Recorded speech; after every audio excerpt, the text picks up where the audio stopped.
નમસ્કાર, જય હિન્દ, જય ભારત મિત્રો.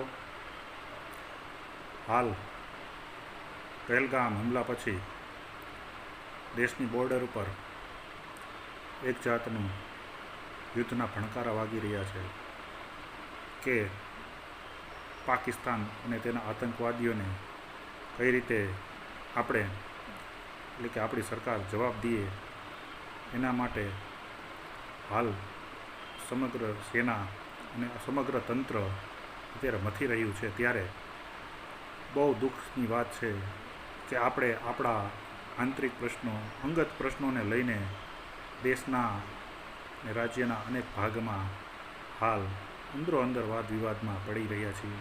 મિત્રો, આ સમય નથી. થોડુંક તો સમજો યારો.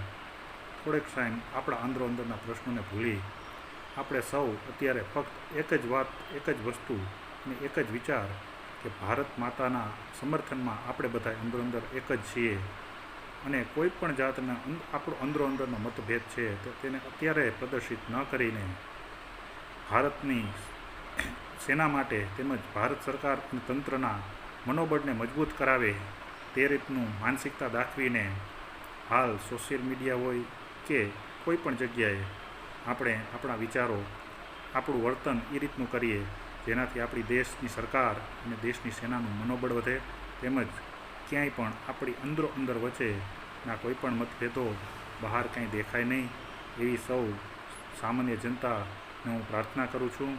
જય હિન્દ, જય ભારત.